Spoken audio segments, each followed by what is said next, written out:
Hello everyone, Jonty from Craft of the Draft. We've got a special video for you today. I'm here with Josh Growden, the kicking consultant. Josh, tell us a little bit about yourself. Thanks for coming in firstly. Tell us a little bit about yourself and the channel and the platform you've put together. Yeah, awesome. Thanks for having me. So grew up in country South Australia, played footy my whole life and was fortunate enough to be picked up by the Giants when they first entered the AFL.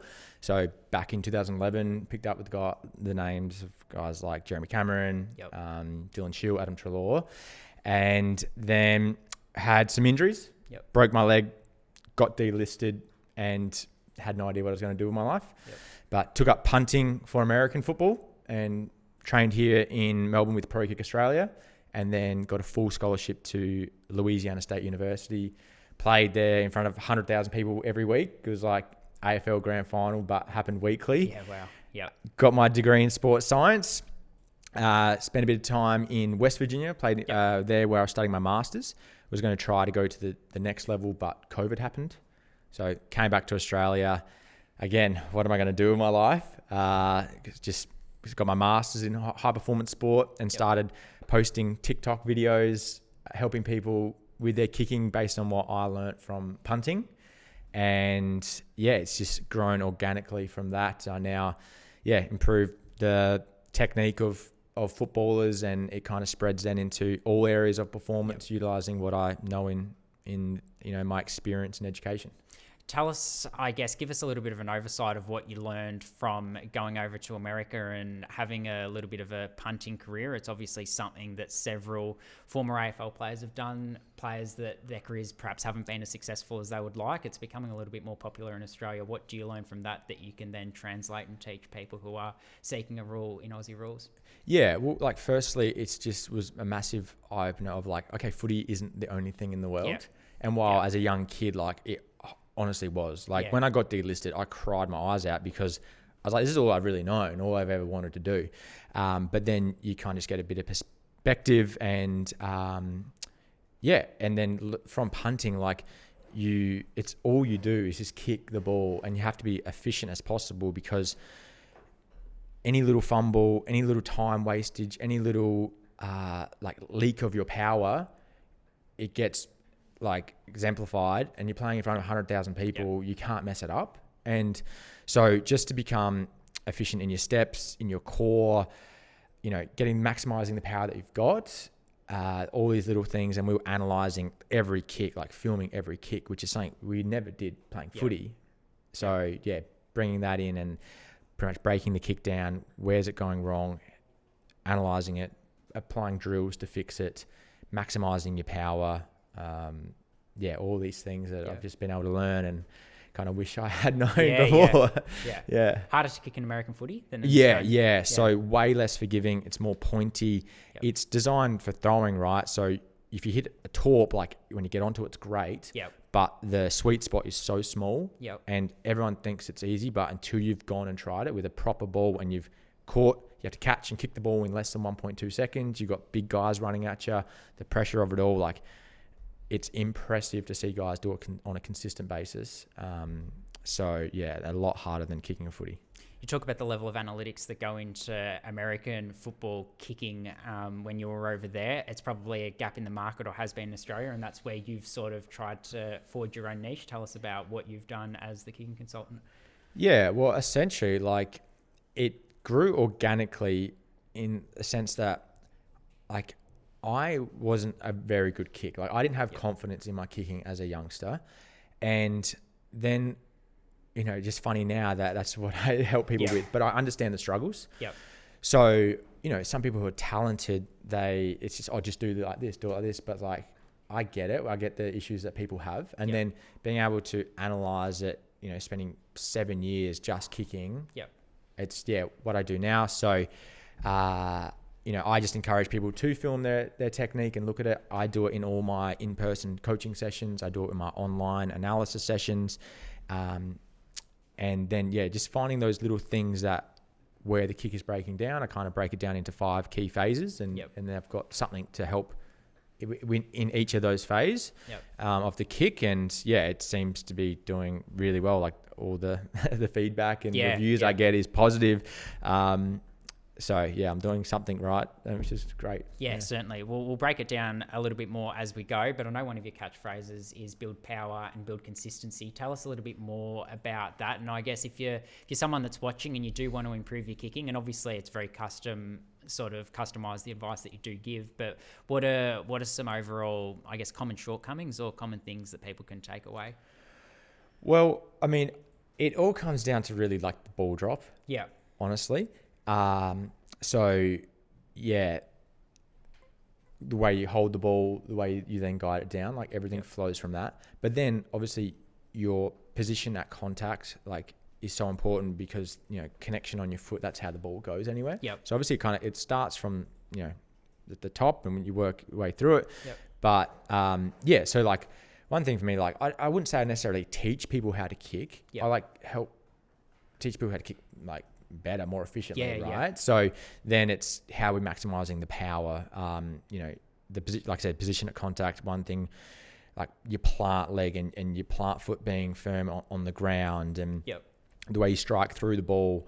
And yeah, a lot of the times, like when I work with players, it's like, oh wow, I never saw, I thought I was doing that, you know? So finding those little tweaks. And yeah, I do, like I said, I've got my 5 phases, but it's definitely customized to suit the individual. I don't really have like a set way per se. It's kind of meeting the player where they're at and maximizing. For some people, like they might be 22 and it's like, okay, I'm not going to like completely strip your kick back. It's like, I'm going to meet you where you're at and find those 1 to 2 things that we can efficiently get you where you want to go as, you know, as quickly as possible.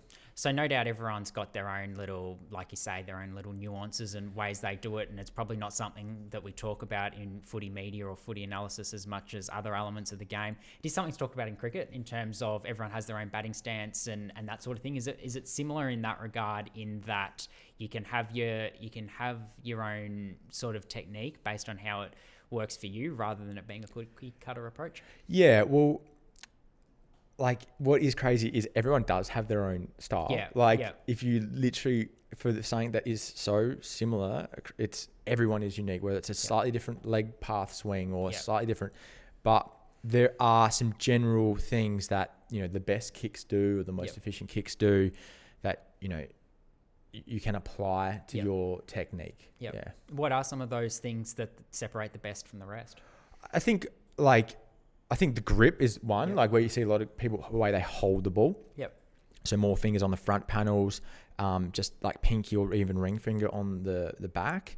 And they are able to like kind of bring the ball back in towards their body and kind of the foot meets the ball and they get a lot of impact off of that. They're not reaching for it. So a lot of you know, so many common mistakes that we could spend hours going over. And then then there's a whole nother side of it, like outside the technique is like, you know, their ability to get the ball off quickly, like be clean and get the ball to foot really quick. Their ability to make decisions under pressure. So it's pretty cool. You got the technique side of it, and then you got like more of that dynamic side of kicking as well, which it is interesting that like we don't talk about like we do with cricket. Like it is the most important skill in the game. It's literally kicking goals is how you win games. And there's never really much analysis on it. And it's like almost when people kick, when they miss a goal, it's almost the commentators just brush it over pretty quickly and we're moving on. And it's like just the norm, oh, he's missed it. Like that was terrible, but we're moving on. For everything Melbourne have done in the last few years, that's probably one thing that's really let them down is set shot goal kicking, but it's not something you hear much about. So yeah, it probably goes to your point. Confidence. Tell us about the importance of confidence with ball in hand as well. Having a system, a structure and a coaching staff and a playing group that backs you to be the player that sort of takes the game on and opens it up. Yeah, well, that's probably more one of my catchphrases is like, you know, having confidence. Like that is confidence is key. But the thing is, confidence can't really come. Like it comes from a good technique, having trust in your technique, knowing that it stands up in games.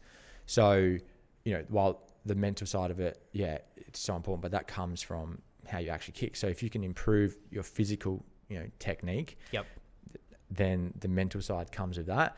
And like, it just gives you the confidence to take the game on, to actually want the ball in your hands. So many people say they feel like they don't want it. I've been there where you don't, oh, I missed a goal. I remember just, where's Jeremy Cameron? I just pass it to him.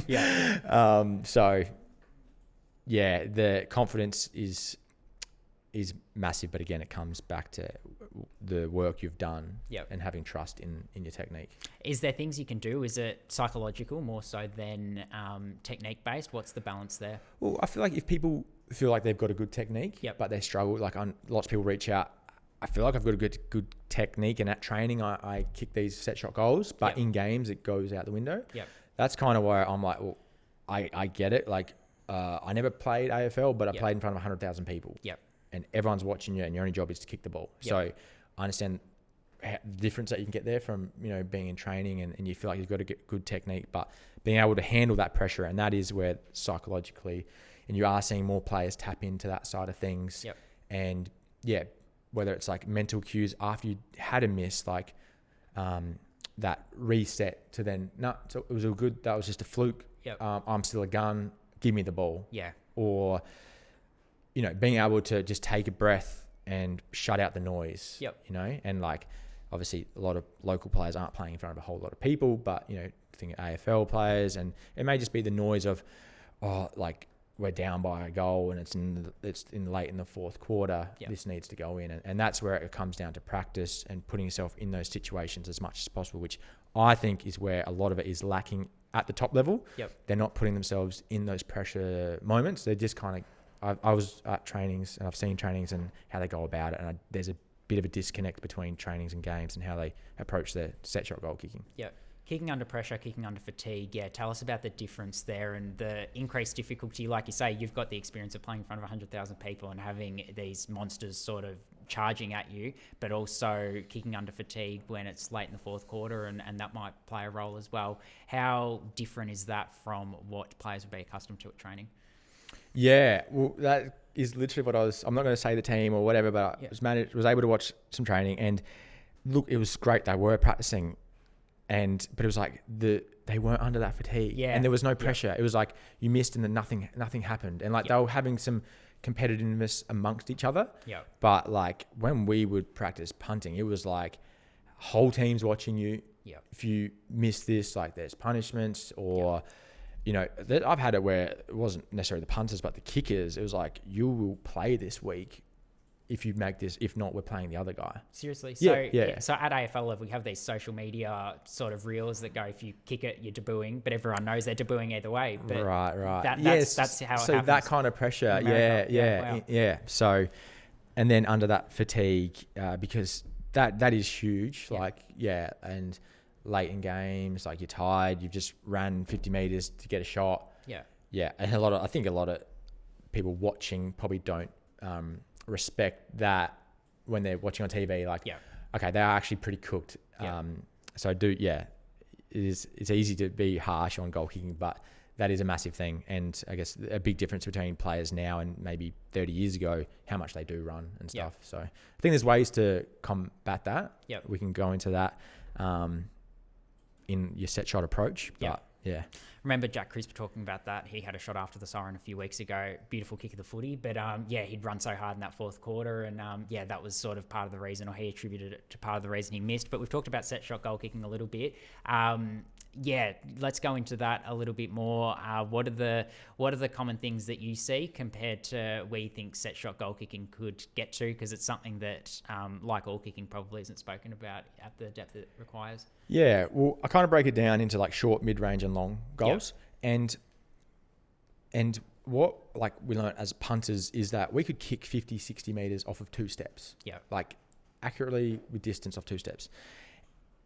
So I feel like when you're trying to be as accurate as possible, when you're just kicking to a teammate, you don't take many steps. You're really balanced. You have a steady ball drop.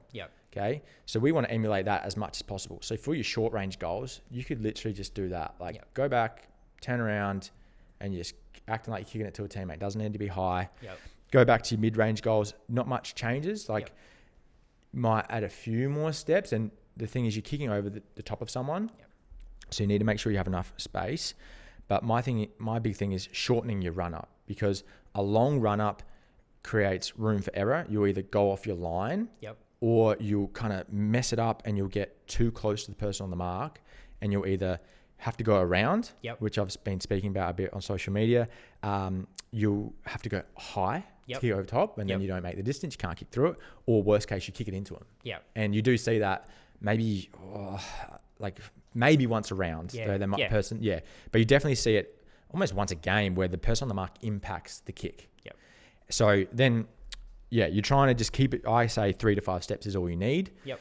To generate enough like momentum into the kick to then be able to kick it far and accurately. Okay. So like I said, it's all about just having that steady ball drop. Then we go back to our long range kicks. You might add a few more steps to get a bit more into it, and a slight arc. Yep. So that's where you can kind of get the hips involved a little bit more. It's on the cusp of your range where you just need a little bit more. Yep.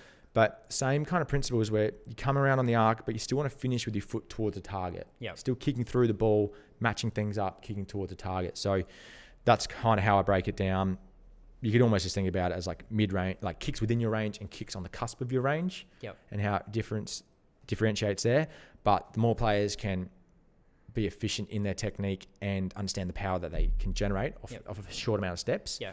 I'm not saying like you have to be like a punter and kick off 2. Yeah. But you can get there with it quite a short amount of steps, keep the ball steady over your leg, make solid impact, and it actually forces you to kick through the ball instead of what you see is people run in, swing the ball around, and then it's a shocking ball drop, or they're relying so much on their pace, of their like legs running in that they really don't kick through it. They kind of just poke at it. So that's kind of my take on the stand rule. Do you think that's had an impact at all? Because you talked about the arc. It feels like there are certainly some players at the top level, at least, that try to capitalize on the fact that the player on the mark isn't allowed to move, try to almost kick around them. Does that cause their momentum to be shifted in the wrong direction? Yeah, exactly. And I've made a video on this just this week that's gone quite viral, you could say. And it's like that the person on the mark affects the kick if you don't give yourself enough room. And then I'm not saying go so far back because that makes the kick bigger than what it needs to be. But guys are trying to capitalize that, and then it's throwing off their alignment. So naturally we all go out to our kicking leg side anyway. So I'm always like, don't line the middle of yourself up with the goals, line your kicking leg up with the goals. And then, because if you throw off your alignment, then you either have an inside ball drop or it's from an outside walk. And that's why you see guys opting to snap a lot. I think there's lots of benefits to kicking the snap, but you actually take the person out of the mark out of the equation because they can't get to it. So that takes that out. And another thing I love about the snap is you're doing it off 2 to 3 steps. You're not overthinking it. Hitting a better part of the ball and a better part of your foot. So I would almost like to see guys, don't worry about the stand rule. Like actually use the person on the mark to set your line. Like you line them up with the middle of the goals or wherever you're trying to aim, and just try and kick over the top of them, and it should go straight. In your experience, do many players get coached specifically on set shot goal kicking, or is it something that they pick up based on what feels comfortable? Yeah, I think so, and based on what you see, and it's like I don't know where we all decided that. A 20-step run up was what we needed to do. Like when did that happen? I don't know. Like when you literally can watch guys like, hey, kick this ball as far as you can, or aim to lob it into that bin over there. You just do it off a couple of steps. You would, So I feel like it's just kind of passed down from whoever that first person was that did it. I mean, there is that one thing about feeling comfortable in your approach, but I'm just like, hey, eliminate the steps as much as possible. Generate that momentum, in a short space of time. It makes a lot less variability. You talked about the snap before, snaps and I guess dribble kicking as well. Where do you sort of stand on both of those, which are clearly contentious issues? People have different opinions on? Yeah, they do. A lot of old school people have a opposite opinion to me. But I reckon I would have kicked more goals opting for a snap. So, because the thing is it's not taking away from your drop punt. It's adding another kick to your arsenal. Just practice both. And that's my big thing. I'm like, practice both. Find where you're confident and comfortable kicking a snap versus a drop punt. But the thing is, so one, it opens up the angle if you're on one side of the field. Two, like I said, it takes the person out of the mark, out of the equation. I actually spoke to Stevie J. That was his big thing. It was like, you're not kicking over top of someone. But you're hitting the flat part of the ball on like a flat part of your foot. And I actually have a really skinny foot, and a lot of people do, Yeah. right?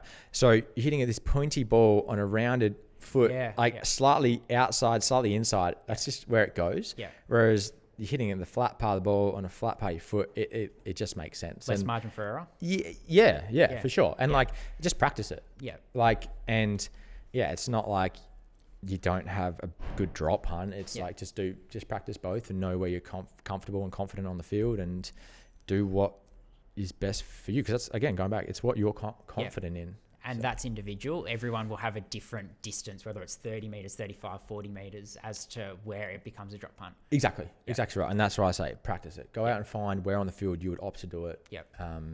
And yeah, I've spoken to many people, and find it helpful. I mean, that's why you see it a lot these days. And also, when they are fatigued, like you're just doing it for a couple of steps. The mental side of it, you're not overthinking, or is the person on the mark too close, or I've kind of messed up my steps here. It's just 1, 2, bang. Don't rush it, but practice. Dribble kicking, I mean, that's just so dynamic. What do you want to know about dribble kicking? What's your sort of perspective on that? Is there any sort of specific advice around that? Oh, I mean, look, we didn't do it as punters. I mean, I've played footy, like always. Remember, like you'd be like trying to be like Daisy Thomas, like Dale Thomas, just like trying to dribble them around, and Andrew McLeod and all this. So, I mean, it's pretty cool, like the physics of it all, how our ball can do so much, like in the air, but on the ground as well, making a curve in. But I mean, the one thing I found beneficial is getting the ball into the ground as quickly as possible. Because if you kind of give it too much air, it then just it skids on and it doesn't get that time to bend. So, and then you, like, one thing that I found is, like, when you practice it at home or at the park, you get those long curvy ones that come in, but it's like in a game, you need to get that ball into the goals as quickly as possible. So it's got to be a hard kick that actually cuts in just enough that goes inside that close post. So they're just some little takes on that. And then opposite foot kicking as well is something that some people think you should be able to kick on your opposite. Others say as long as you can get out of trouble on your opposite, and then others say that you need to perfect your preferred foot first. Where do you sort of sit on that? Yeah, well, one thing we used to do at the Giants was like a 2-to-1 ratio. And this is coming from Leon Cameron, who worked with, it was at Hawthorn when they were very good. You could see they were both good on both feet. I feel like, yes, be crafty and creative on your preferred and like be really good at that. But have it to get out of trouble. And it just depends on where players are at. But I think like not having opposite foot or having a good one will stand out more to say scouts or whatever. Then if it's just good, like it's no thrills, it's no fuss, but it doesn't stand out as a negative. So because you're going to get pushed around the boundary some ways where you can't really do like a little slider kick off the side of your foot. You do have to use your opposite, and like it's just one thing. Like you don't really waste your time practicing straight kicks on your opposite. If it's for just like kind of fundamentals, sure, but you're really going to be doing it when you're kind of coming around the body a little bit. So you may as well work on them snaps, getting the strength out of it. If it's out of a stoppage, you're just trying to get it forward. So having strength in it and coordination. A couple more before we get into some players from the 2025 draft crop. We'll get you to analyse them and we'll look at some footage. Kicking at full speed is something that's probably an underratedly difficult skill. The importance of sort of stabilising before you kick and being able to hit targets at full speed. What do you sort of coach people around that? What are your philosophies there? Yeah, it's one of the hardest things to do, and probably aside from maybe kicking distance, it's probably what people reach out for the most is kicking on the run, or what they struggle with the most. And it all comes back to your fundamentals and definitely like your grip and the way you guide the ball. Because when you're swinging the ball so much, you need to be able to get it back over your leg and then track it down. So that's where like fingers more on the front panels of the ball and being able to actively guide that ball down. So I was someone who kind of had a bit more locked in and didn't get the ball in the best position. And another thing, like it depends on the type of kick you're doing, but for like a low penetrating kick, just trying to work that ball into the forward tilt at contact will help keep it lower. There's going to be some where it's a bit more of a longer kick or a finesse kick where you might lean it back a touch. But having that ability to move the ball around and then actively track it down, then a bit of wrist to flick it, gives you that control. And whether you want that ball leaning back a little bit or get it into the forward tilt, having that control, like we said from the top, like your ball drop and Yep. the guiding motion, and which comes from the grip and everything, is so important. And then we can go into like some of these players, how they create time for themselves Yep. to kick off of less pressure or maybe steady. But the best kicks definitely can kick well at pace. And kicking, depending on where you are on field, does that impact your advice? If you're kicking out of the back line, you're deep in defence compared to a kick inside 50. Is there anything specifically different from a technical or fundamental point of view? I wouldn't say so. No, Okay. it's just going to be more that game style of what like the result of the kick that you're trying to do. So like like looking at some of these guys, like the ability to have vision and spot up players as you're rebounding. Yep. Then maybe a midfielder, they're often kicking under a bit more pressure. Yep. And at pace, and then are hitting up a forward leading out. Yep. So it needs to be a bit more of a drilled kick. Yep. But like I wouldn't. Yeah, I feel like every player. That's what's great about our game is like you move around, playing different positions. There's always different types of kicks, which we'll see. Yep. So yeah, having that confidence in your technique to be able to do it all. Yep. Like I said, weapons in your arsenal. Yeah. Well, let's get into it. We'll start with Dylan Patterson. So a Gold Coast Suns Academy member. You've watched this vision a couple of times without the bias or knowledge of what their reputation is in terms of kicking. His reputation would be that he takes on very, very difficult kicks. His kicking efficiency would probably be a little bit lower than some others, but his willingness to open the game up certainly has earned him plenty of praise across the early part of the season and last season as well. What are you seeing from Dylan Patterson? Yeah, so I've honestly watched through these. I've never seen these players before. Yep. Just watched them literally just before coming. And what I like is he creates that space just like that to give himself time. Yep. To maybe have a bit. We kicked that one on the full, unfortunately. Yeah. But to have a bit more time to kick. And you see, get the ball in his hands, creates a bit of time there, gets it back. And then as he hit up this forward, just so like the ability to, he's running at speed, but then can take a bit off of it. Yep. So it's like, run fast, kick slow. Yep. So you got to have that run fast, kick fast, and the run fast, kick slow, little pop ones. He's got that. He's got just good touch, and you can see he's good penetration in his kick too. Yeah, you can see he's got power. Yep. I really liked how he just creates that time for himself. Like see that, like comes back. That ability opens to up the step game a bit around more. opponents. Yeah. Is that something that will get shut down? Would you say as players become more aware of the fact that he's got that ability to do that, or is it something that's innate and remains with you? Yeah, I think so. Yeah, some guys just got it. Yeah. And obviously at the higher level you go, the faster it gets. But I think he'll pick up his game a bit with that. But yeah, that's one thing that doesn't get talked about too much is like what you're doing before you actually kick the ball has such an impact. Yeah. So like I may have mentioned the ability to get the ball off quickly. Yep. And what he's doing there is, well, before he even kicks, he's created more time for himself.